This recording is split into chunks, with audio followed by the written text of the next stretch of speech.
Hello everyone, welcome back in your business study class. Today we will continue our topic Principle of Management. 13th Principle of Management, that is Principle of Equity. This principle says that the manager should treat their subordinates as fairly as possible. According to this principle, a manager should treat their subordinates, treat their employees as fairly as possible. जितना हो सके उनके साथ हमने fair behave करना है, उनको equal treat करना है। सभी एम्प्लॉयज को, अपने सभी सबॉर्डिनेट्स को हमें इक्वल ट्रीटमेंट देनी है। वाई हमें हर एम्प्लॉय को इक्वल ट्रीटमेंट क्यों देनी है, क्या रीजन है उसके पीछे? Employee will put their maximum efforts when they are treated with kindness and justice. जब हम सभी एम्प्लॉयज के साथ इक्वल बिहेव करेंगे, इक्वल जस्टिस करेंगे, तो एम्प्लॉयज अपने एफर्ट्स को ज्यादा पुट करेंगे। वो अपने मैक्सिमम एफर्ट्स पुट करेंगे ऑर्गेनाइजेशन के ऑब्जेक्टिव को अचीव करने के लिए। सेम पोजीशन पे दो लोग काम कर रहे हैं, एक के साथ हम अच्छा बिहेवियर करें, एक के साथ बुरा बिहेवियर करें, तो क्या होगा? जिसके साथ हमने बुरा बिहेवियर किया वो अपने मैक्सिमम एफर्ट्स नहीं लगाएगा, ठीक है, वो हमसे सेटिस्फाई नहीं रहेगा, इसलिए एफर्ट्स भी क्या करेगा? कम लगाएगा।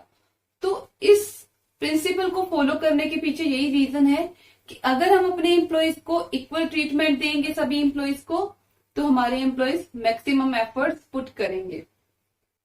If a superior is biased in dealing with their subordinates then employees will get dissatisfied. अगर हमारा सुपीरियर बाइस्ड हो जाए, बाइस्ड मतलब भेदभाव करे, ठीक है। If superior is biased in dealing with their subordinates, अपने सबॉर्डिनेट्स के साथ डील करने में अगर हमारा सुपीरियर बाइसनेस फॉलो करता है, तो सुपीरियर क्या कर रहा है? अपने एम्प्लॉयज को डिससैटिस्फाई कर रहा है। हमारे एम्प्लॉयज उसे क्या हो जाएंगे? डिससैटिस्फाइड हो जाएंगे, ठीक है। सेम रैंक पे, सेम पोजीशन पे काम करने वाले लोगों के साथ हमें इक्वल ट्रीटमेंट करनी है, otherwise employees will gate dissatisfied and they will not put maximum effort on the work. Equity doesn't mean equal salary. अब इक्विटी का मीनिंग यहाँ पे इक्वल सैलरी देना नहीं है, सिर्फ कि हमें अपने एम्प्लॉयज को इक्वल सैलरी देनी है। Equity doesn't mean equal salary to peon and a manager. ऐसा नहीं है कि हम अपने पीएन को भी इक्वल सैलरी दें और मैनेजर को भी उतनी सैलरी दें।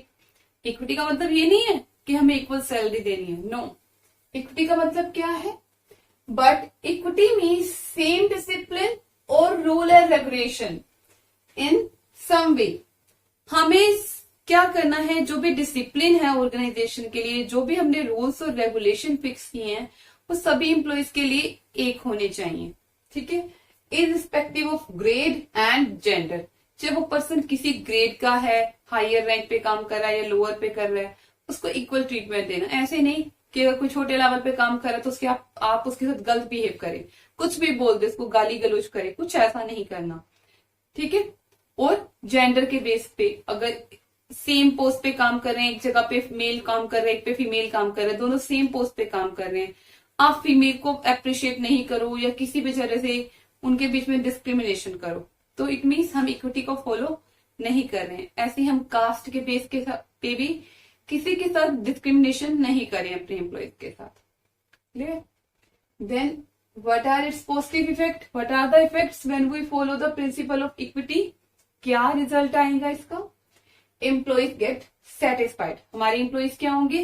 सेटिस्फाइड रहेंगे।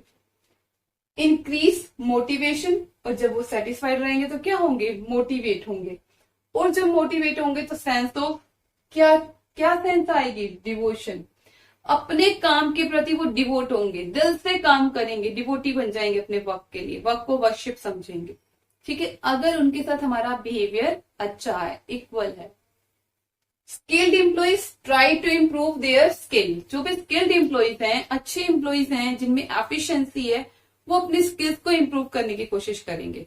बट अगर इक्विटी का प्रिंसिपल फॉलो नहीं करते तो उनको लगता है यार कितना भी अच्छा काम करो, मुझे तो प्रेज मिलने नहीं है, दूसरे बंदे को ही प्रेज मिलनी है, ठीक है, तो वो क्या होगा? अच्छे से वर्क नहीं करेगा। उसकी एफिशिएंसी क्या होगी, डिक्लाइन होगी। वो अपनी स्किल को इम्प्रूव करने के बारे में सोचेगा ही नहीं, कहेगा क्या सीखना, क्या ट्रेनिंग लेनी, जैसे हैं वैसे ही रहने दो हमें। तो एम्प्लॉयज की स्किल, अगर हम इक्विटी को फॉलो करते हैं तो स्किल्ड एम्प्लॉयज अपनी स्किल को इम्प्रूव करने की कोशिश करता है और अच्छे ढंग से और बेहतर ढंग से काम करने की कोशिश करता है। और नेगेटिव इफेक्ट क्या होंगे, sorry violating effect, not negative, violating effect. Violating effect means कि अगर इसको हम फॉलो नहीं करते हैं तब क्या कॉन्सिक्वेंसेज होंगे। वोलेटिंग मीन्स अगर इस प्रिंसिपल को फॉलो ना किया जाए तो क्या रिजल्ट आए। Creates dissatisfaction among employees, employees satisfied नहीं रहेंगे। एम्प्लॉयज सोचेंगे मैं जितना भी अच्छा काम कर लूं, मेरा बॉस तो दूसरे पर्सन की प्रेस करता है, मेरी तो प्रेस नहीं करता, मुझे तो, मेरे साथ तो वो गलत बिहेव ही करता है, गलत वे में बहुत बात करता है, तो वो डिससेटिस्फाइड रहेगा। Skilled person lose confidence in organisation, अच्छे लोगों का ऑर्गेनाइजेशन से कॉन्फिडेंस खत्म हो जाएगा, उनका अपनी ऑर्गेनाइजेशन में विश्वास नहीं रहेगा, वो अपनी स्किल को इम्प्रूव करने की कोशिश नहीं करेंगे, अपनी एफिशिएंसी को बढ़ाने की कोशिश नहीं करेंगे। ठीक है, तो ये भी लॉस है किसी भी ऑर्गेनाइजेशन के लिए कि उसकी ऑर्गेनाइजेशन में अच्छे लोग हैं काम करने के लिए, उनके पास टैलेंट है, बट क्योंकि इक्विटी फॉलो नहीं होती इसलिए वो एम्प्लॉइज आगे बढ़ना नहीं चाहते, काम नहीं करते अच्छे ढंग से। Decline in the efficiency of employees, इसी पॉइंट में मैंने आपको बता दिया कि एम्प्लॉइज की एफिशिएंसी क्या हो जाएगी, डिक्लाइन हो जाएगी। तो इक्विटी का प्रिंसिपल फॉलो करना बहुत जरूरी है। ठीक है, अगर आप अपनी मोरल वैल्यूज को देखें तो भी। इसके बाद आता है हमारा नेक्स्ट प्रिंसिपल जो कि है spirit de corps, spirit de corps. अब ये प्रिंसिपल क्या कहता है, according to this principle a manager must encourage and promote team spirit and unity among the subordinates. एक मैनेजर को अपने सबॉर्डिनेट्स के बीच में, अपने सबॉर्डिनेट्स के अमंग टीम स्पिरिट को डेवलप करना चाहिए, यूनिटी को डेवलप करना चाहिए। उनको अपने सबॉर्डिनेट्स में ऐसे फीलिंग लानी चाहिए कि हम सब ने मिलके काम करना है, हम सब लोग एक टीम है, हम एक इंडिविजुअल पर्सन नहीं है, हम सब लोग एक टीम है। और अगर हम मिलके काम करेंगे तो जो भी रिजल्ट आएगा वो हम सभी के बेनिफिट के लिए होगा। ठीक है, सब लोग मिलके काम करें, एक टीम में वर्क करें। According to this principle manager must encourage and promote team spirit and unity among the subordinates. Okay, this will bring cooperation and coordination in the organization. When we follow this principle, then cooperation is increased. लोग हैं जो भी हमारे employees हैं उनके बीच में cooperation की भावना पैदा होगी, वो एक दूसरे का सहयोग करेंगे, एक दूसरे की हेल्प करेंगे और कोऑर्डिनेशन भी स्टैब्लिश होगा। हम लोग आपस में डिसाइड कर लेंगे कि ये वर्क आपने करना है, ये वर्क इसने करना है, ये वर्क तीसरे पर्सन ने करना है। कोऑर्डिनेट कर पाएंगे अगर हम टीम में वर्क करेंगे। लेकिन अगर हम अपने ही बारे में खाली सोचेंगे, इंडिविजुअल फीलिंग आने लगी सबॉर्डिनेट्स में, तो कोऑर्डिनेशन नहीं रहेगा। तो टीम स्पिरिट डेवलप करना है, टीम स्पिरिट से कोऑपरेशन आएगी, कोऑर्डिनेशन आएगी और ऑर्गेनाइजेशन का ऑब्जेक्टिव अचीव हो पाएगा। ठीक है, a manager should use word we instead of I. एक मैनेजर को क्या वर्ड यूज करना चाहिए, वी का। जब भी कोई वो ऑर्डर दे रहा है, कोई इंस्ट्रक्शन दे रहा है, तो ये बात करें आज हम लोग ये काम करेंगे, ये नहीं बोले आज मैं ये काम करूंगा। नो, आई का यूज नहीं करना, हमें वी का यूज करना है। ठीक है, इससे क्या होगा, it will bring trust among the organisation. जो भी एम्प्लॉइज हैं ऑर्गेनाइजेशन में, उनके बीच में एक विश्वास की भावना आएगी, ट्रस्ट होगा। ठीक है, लोग एक दूसरे पे विश्वास कर पाएंगे, अपने मैनेजर पे विश्वास करेंगे, तो ट्रस्ट एस्टैब्लिश होगा हमारी ऑर्गेनाइजेशन में। ठीक है, इसके बाद है हमारा positive effect. Then positive effect में क्या है, first motivation to do work. जब टीम स्पिरिट की भावना आती है ना हमारे मन में, तो हम मोटिवेट होते हैं काम करने के लिए। ठीक है, motivation to do work with team spirit. इसमें हमारे अंदर मोटिवेशन की भावना आएगी, कैसे कि हमें मिलके काम करना है, हमें मिलकर काम करना है, ऐसा नहीं सिर्फ अपने बारे में सोचना है। इजी टू अचीव ऑब्जेक्टिव, जब सभी लोग मिलके काम करेंगे तो क्या होगा, ऑब्जेक्टिव को अचीव करना इजी हो जाएगा। और स्वीट रिलेशनशिप, लोगों में आपस में, एम्प्लॉइज में, एम्प्लॉय और मैनेजर की रिलेशनशिप हो वो, या एम्प्लॉइज की आपस की रिलेशनशिप हो, उनकी रिलेशनशिप कैसे बनेगी? स्वीट रिलेशनशिप बनेगी, ठीक है, एक दूसरे की प्रॉब्लम्स को समझेंगे। देन वॉयलेटिंग इफेक्ट, किल टीम स्पिरिट, अगर हम इस प्रिंसिपल को फॉलो नहीं करते तो टीम स्पिरिट की भावना नहीं आएगी। अगर एक मैनेजर अपने एम्प्लॉयज में टीम स्पिरिट को इस्टेब्लिश नहीं कर पाता तो हर कोई अपने बारे में सोचेगा, ठीक है, टीम में वर्क नहीं करेगा और ऑर्गेनाइजेशन का ऑब्जेक्टिव अचीव करने में क्या होगी? फिर हमें difficulty to achieve the objective.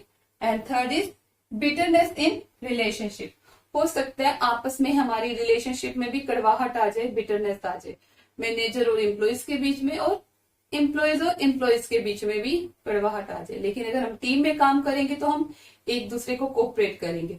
जैसे मैं आपको एक एग्जांपल दूं, मान लीजिए कोई कंपनी थी, उसने बोला कि हमें 1000 यूनिट्स बनाने हैं, किसी चीज के कितने यूनिट बनाने हैं?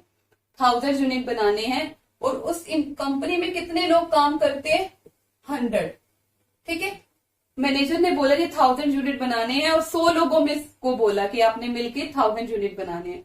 तो इन 100 लोगों ने क्या किया? आपस में काम को बांट दिया। क्या किया? इन 100 लोगों ने आपस में काम को बांट दिया। अब देखिए, बांटा तो क्या हुआ? एक बंदे के हिस्से में कितना काम आया? 10 यूनिट्स को मैन्युफैक्चर करना। कितना वर्क आया? 10 यूनिट्स को मैन्युफैक्चर करना। अब हुआ क्या? इसमें से 2 पर्सन किसी कारण से छुट्टी पे चले गए, आप वो बीमार हो गए तो छुट्टी पे चले गए वो। फिर क्या हुआ? अब ये जो बाकी देखो 10 यूनिट बनाना है एक ने, अब ये 2 लोग जो छुट्टी पे गए तो इनके 10 यूनिट क्या हुआ? एक्स्ट्रा बर्डन पड़ गया हमारे ऊपर, ठीक है। तो अगर हम टीम स्पिरिट में काम करेंगे तो ये लोग अपने आप से इन 20 जो 2 लोग हैं, इन 2 लोगों का काम आपस में डिवाइड कर लेंगे कि हाँ जी, इतनी यूनिट आप बनाना, इतनी यूनिट आप बनाना, इतने यूनिट आप बनाना। आपस में ये डिवाइड कर लेंगे कि अगर वो लोग गए हैं छुट्टी पे किसी प्रॉब्लम के कारण तो कोई दिक्कत नहीं है, हम ये 20 यूनिट्स आपस में बांट लेंगे, क्योंकि ये वर्क उनका नहीं है, जो लोग छुट्टी पे गए हैं, ये वर्क हमारा है। इस प्रिंसिपल से हमारे मन में फीलिंग आती है कि ये वर्क किसी पर्टिकुलर इंडिविजुअल का नहीं, ये वर्क हम सबका है। तो वो लोग आपस में काम को क्या करेंगे? बांट लेंगे इस वे से। तो कोऑपरेट कर रहे हैं, एक तरह से वो कोऑर्डिनेट कर रहे हैं, ठीक है। उन्होंने आपस में डिसाइड कर लिया कि 2 यूनिट आप बनाना, 3 यूनिट ये बनाएगा, 4 यूनिट ये बनाएगा। ये आपस में 2-2 बांट लिए उन्होंने यूनिट, जैसा भी उन्होंने आपस में कोऑपरेट कर लिया।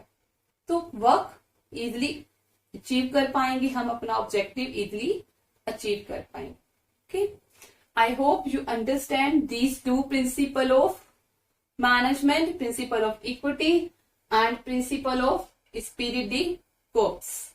In our next video, we will discuss about the principle of scientific management. Thank you very much. Goodbye and take care.